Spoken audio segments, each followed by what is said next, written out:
The question is, are dairy cows stressed? And yeah, they are stressed, but it's really the strain, and the strain is how that cow responds to that stress.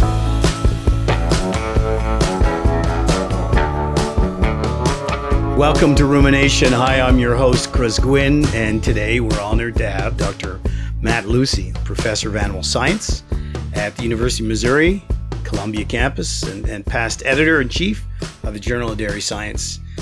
Dr. Lucey is BSc from Cornell, MSc from Kansas State, and his PhD from the University of Florida. Over his career, Dr. Lucey has received numerous industry awards for his research, for his teaching, and his overall contribution to scientific knowledge in mammalian reproduction in particular. Dr. Lucey's current research program examines the physiological processes regulating fertility in dairy cows and in sows, and explores practical methods that evolve from this research. So Dr. Lucey, thank you so much for joining us today on Rumination. Great to be here, Chris. Thank you for the invitation. Hey, Dr. Lucey, while we're working on a series of podcasts that look deeper into the impact of stressors on ruminants, and in particular with a focus on dairy cows, going a little bit more broadly than the typical let's talk about heat stress. In today's episode, I was hoping we could look and dive down deeper into reproduction, an area of your expertise. Could you give us an overview to the audience on the biological impact of stress on the dairy cow reproduction? Right. So that's an excellent question, and I think stress is a big factor in our ability to get cows pregnant. And traditionally, we always thought about the effects of stress on sort of ovarian function, whether or not the cow had started cycling and come into heat so we could breed her. And that's certainly a big part of it. But more recently, and the type of stuff we work on now, is we're trying to understand specifically how stress affects uterine function and the preparation of the uterus for that pregnancy. Because I always think about it. In order to get a cow pregnant, you need a healthy ovary, right? That's cycling and releasing an oocyte. But you also need a healthy uterus that accepts that egg and allows it to establish and that cow to maintain pregnancy. And so those are the key things we think about when we think about sort of stress and reproduction now. Okay, well, thank you. And absolutely, it's one thing getting a oocyte fertilized, is next thing creating a pregnancy. So thank you for sharing that. And I was intrigued by a paper you presented in Brazil a couple of years ago, and the concept of strain. I hadn't really thought about that, but they're stressors, but then really the cow is dealing with the strain of that stressor. And I'd love you to expand a bit more on that in relation to reproductive outcomes. Yeah, I think that's something I thought a lot about, and one of my fellow colleagues, Dr. Don Spires here at the University of Missouri, who's a stress physiologist, sort of helped me understand the difference between stress and strain. And the question is, are dairy cows stressed? And yeah, they are stressed, but it's really the strain, and the strain is how that cow responds to that stress. And so let me expand upon what that means. So if we think about different stressors, a stress is applied to all cows. And so, for example, we have a lot of cows in our herd that make 100 pounds of milk per day. Absolutely. And that's the stress, is the production. But the strain is how she responds to that. And some cows make 100 pounds of milk per day, and they get along fine. They get pregnant, and they're those quiet cows in the barn that we all know and love, right? But then you got the other cows who make 100 pounds of milk per day, and they're always being treated. They're always in the sick pen. They always have things that we're trying to do to keep them going. And that's a cow that experiences a tremendous amount of strain. So the stress is the milk production, and the strain is how that cow responds. And we want those cows that have very little strain. In other words, they have the capacity to make milk without any problems. Those no problem cows. But there's some pretty in-depth biology and physiology that's going on behind this, right? Yeah. Can you expand a bit on that? Yeah, I think it's interesting. When we talk about the production of milk, there's this tremendous sort of metabolic shift that occurs in response to that production of milk. And really, it just comes down to how that cow responds to that. There's a tremendous debate right now among nutritionists. Do things like postpartum BHB really matter? Is it Yeah. important? Do we need to measure it? Do we need to be concerned? And clearly, BHB is a can be a toxic molecule for cows. Obviously, we know if it gets too high, they get clinically ketotic, and you can't argue the cow is healthy when she's clinically ketotic. But the really question, for something like BHBs is those subclinical cows, and is that really a bad thing? And so there's an example of cows may have the same level of BHB, but some cows it may create problems, and other cows it does not. And so, kind of going forward is trying to understand better how cows sort of respond to these metabolic changes, and figuring out which cows are going to stay healthy in the face of a similar sort of challenge. So yeah, it is kind of a new evolving area. Yeah, absolutely. And I think that's where, as you said, I often talk about stress, but it's actually the strain. What can the cow handle or get through, and what can we do to impact perhaps the strain? We can't change the stress. Cows are overcrowded. That's the way it's going to be. How do we change or modify that cow's ability to manage the strain that's coming? What can producers do? It's impacting reproductive performance. What do you see as producers and nutritionists can do to manage those stressors or the strain that the cow is going to express from that stress? Well, I think it comes down to and I'm not sure where we want to start this conversation, but there's two parts to the conversation. Go anywhere you want. Okay, we'll just start with genetics, and then I want to back off to management. Okay, but I'll start with genetics because I have an example I want to provide. I think everybody knows that we are really trying hard with our genetic selection programs to develop a more resilient cow. In other words, whereas we used to only select for milk production, we select for lots of traits, and they really are designed to have a healthy cow. And I'll use the old childhood story of the wolf and the three pigs as an example.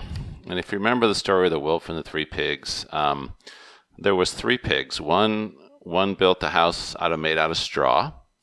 The other built a house made out of sticks, and the third built a house made out of brick. And if you think about the wolf, he came down the lane and he blew as hard as he could. Huffing and puffing. That was the stress. Yeah. He blew as hard as he could on each one of those houses, right? Same amount of stress. But the one house blew apart, the straw house, and the stick house blew apart. But the brick house stayed together. And that's the role that genetics has. If we build cows like that pig builds a house out of bricks, they can handle these stresses and be the kind of cows we want. And that's been a big change, I think, mentally, because for many, many years we only select cows for milk production, and now we have this complete, probably too many. The geneticists wouldn't like it, but probably too many traits right now. So many traits and so many decisions to make. So step one, you want the best possible cows on your farm. Absolutely. And genetics really makes a difference. But I would also remind people that the genomics revolution that we're in now is a very young revolution. I'm not sure it's over 20 years old. And so we need to be constantly, let's keep our eyes on the ball and make sure we got the cows going in the right direction, that we want them to go genetically, because ultimately we're in a very fast car going down a road, with the genetics. Absolutely. So I'll just say that. Now, once we have the right kind of cow, then you as a producer, you have to manage the remaining strain. In other words, that's where the management comes in. You can't fix everything with genetics. You have to be a top producer and manage the remaining strain. And let me just give you some examples of it. Some of them are real easy, right? How do you manage heat stress? I mean, are you managing heat stress? That's easy. There's only one way to manage heat stress. It's fans and sprinklers. Okay, Yep. Depending on it's fans and sprinklers, and you have to manage that. If you ignore that, you're going to have issues with heat stress. Okay, and the implications are basically if the cow's body temperature gets too high, the embryo dies. Okay, so she's not going to get pregnant. You've got to manage your nutrition, and there is no way around that. You have to have the top quality nutrients there, the top quality forages. It has to be balanced. It has to be fed. It has to be pushed up. There has to be adequate bunk space. That's a management thing. You can have all the brick houses out in the barn you want, but those brick houses, eventually the mortar breaks down if you don't manage that. And that's where the nutrition is absolutely essential. And the other thing I think we're really understanding now is a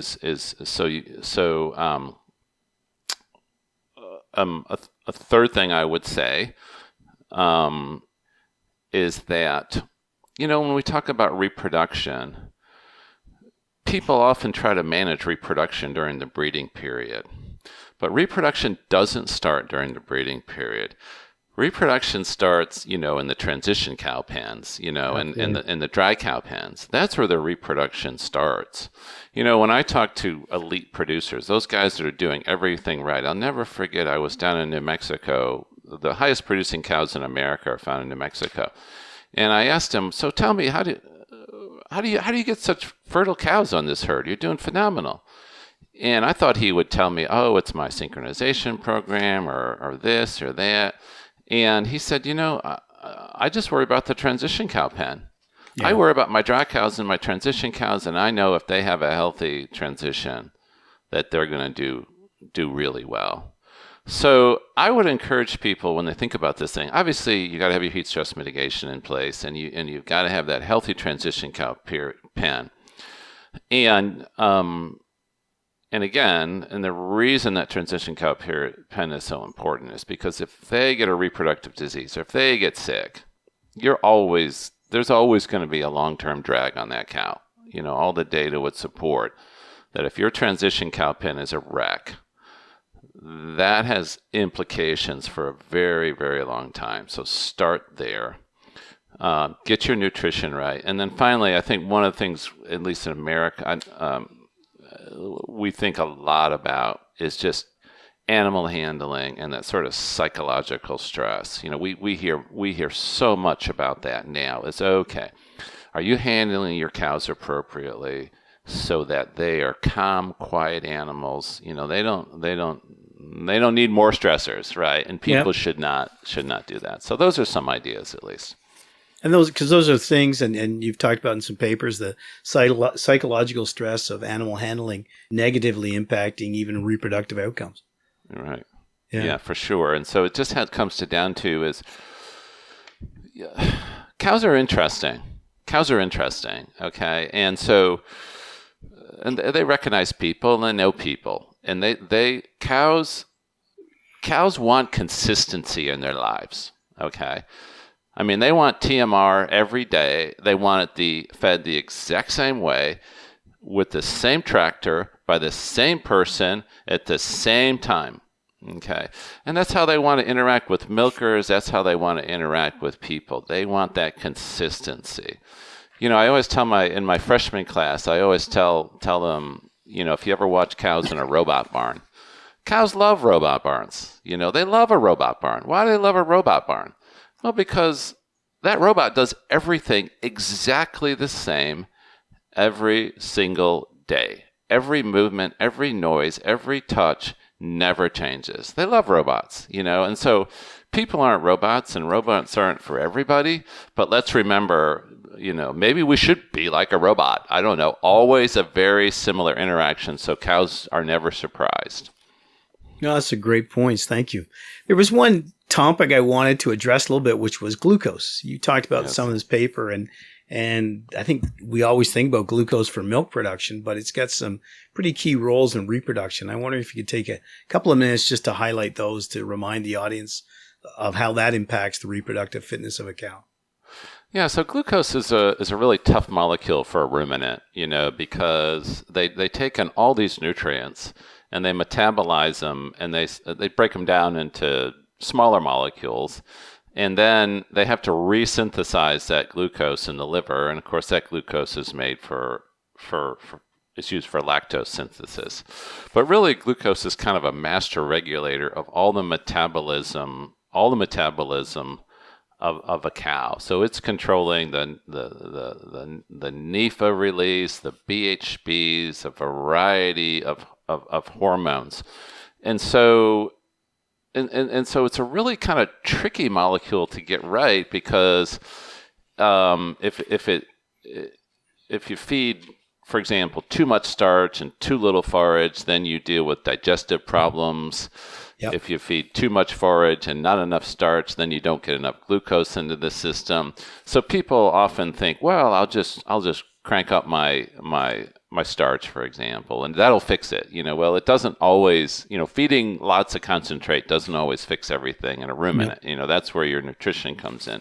So glucose is kind of a master regulator, and the liver is is a master organizer, because it's so critical to sort of the metabolism of the cow and the synthesis of glucose. That's where, we talk about just simple stuff like fatty liver. Why do cows crash and burn with fatty liver? Well, basically because they can't synthesize glucose and they can't do what they need to do.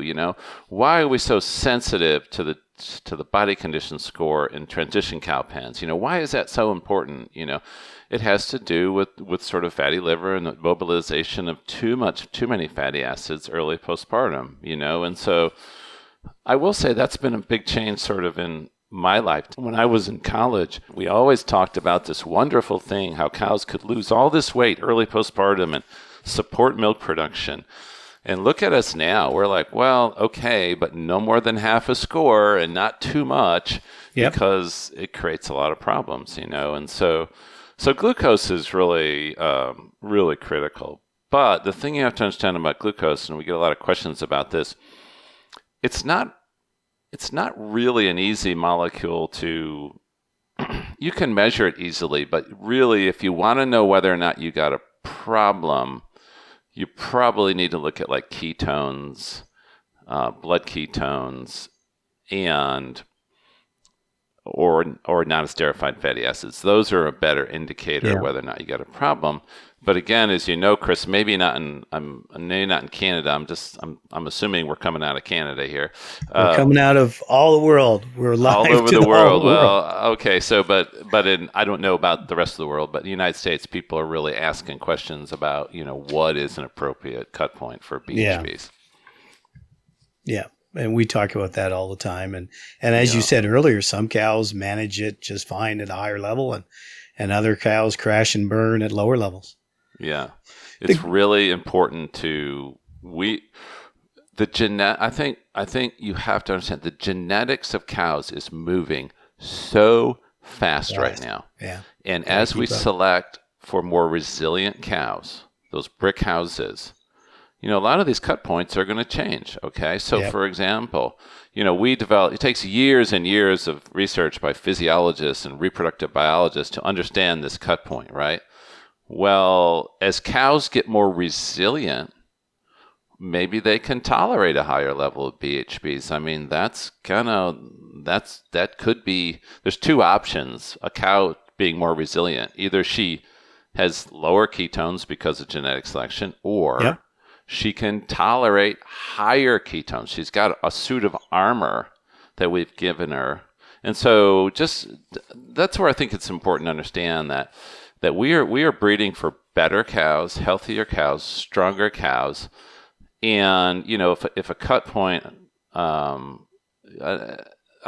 if a cut point was developed 20 years ago, you're applying it to a cow. That's not the cow we have today. Now it's probably gonna sound like I've got some sort of issues with BHBs. I don't. Okay, I'm not. I'm not. I don't. I'm just using it as an example.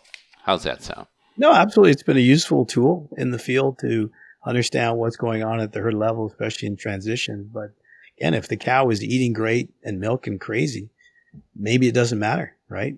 And that comes back to your stress versus strain. There's cows and that's why I think this concept of strain is I don't know, it just struck me as that's a really interesting point. It's not stressors, because sometimes we can't, on a day-to-day basis, if the producer is going to overcrowd those cows, they're going to overcrowd those cows. So our job is to manage the strain resulting from that stressor. Heat stress, as you said, it's going to happen. Yes, we can mitigate it, but also how do we manage the strain by those cows see by making sure they've got great nutrition in front of them all the time? Absolutely. And it's just, dairymen we can be so proud of our dairymen out there, Absolutely. the things they do. And I mean, I've had a 30-year career, and it's amazing. The dairy industry should be very proud for all the things that have happened in the last 30 years to make very highly productive cows, and it's phenomenal. I mean, great cows, great 50% more component yield than 30 years ago, and fewer animals. Great impact on lowering carbon footprint, all those good things. And the dairy producers globally have been doing an amazing job of adopting new technology and new nutrition and concepts. And that's why it's fun to talk to you about what's the biology behind all these things. And the whole concept of stressors and strains I find fascinating. So thank you for expanding more on that. Mm-hmm. So take home points. We probably hit on some, but if we could just summarize for you, what would be the take home points to veterinarians, nutritionists, dairy producers around the world today when it comes to stressors and strain? I would say number one, okay, as we mentioned, number one, get your genetics right and be happy with your genetics and be aware. So genetics, one, you got to have good cows. There's no substitute for good cows. Okay. Nope. But you also have to have the good management, and you have to do there's no magic, or there's no easy way out of good management. I mean, there's, don't kid yourself. There's no easy way out of heat and humidity. It's fan and misters or something along those lines. There's no easy way out of nutrition. You can't kid yourself. You have to have a nutritionist, and it's got to be right, and it's got to be pushed up, and there's got to be enough. The pens have to be appropriately stocked so the cows can get to the nutrition. There's no way around disease. I mean, the transition cow pen has got to be right. Okay. And the other thing I failed to mention, but the parlor's got to be right? Yeah, sure. I forgot to talk about the parlor, but what gets cows, right? You get transition cow disease, but that stuff that happens in the parlor, we take it for granted now because everybody kind of understands this, but the fact that if a cow gets mastitis 3 weeks before to 3 weeks after breeding, she has lower fertility. So you've got to have that parlor right, and then you've got to have the right people in place. Those people that cow sees every day, and she's confident that that's going to be a positive interaction. I mean, I don't know if I like the term "be like a robot," but think about it that way. I mean, that's what a cow likes, right? So they like the same thing every day. Yeah. No, that's great, Dr. Lucy. I really appreciate you sharing your experience and knowledge to me and to the audience today. So thank you very much. Thank you very much, Chris. It's really been fun talking to you. And I surely want to thank our audience for listening to us at Rumination Podcasts. And so that you don't miss our next episode, you can catch us at our website, jeffo.ca, on Apple and Google Podcast, as well as Spotify. This podcast has been brought to you by Jeffo Nutrition, Inc., precision nutrition for a growing world. Thanks, and have a great day.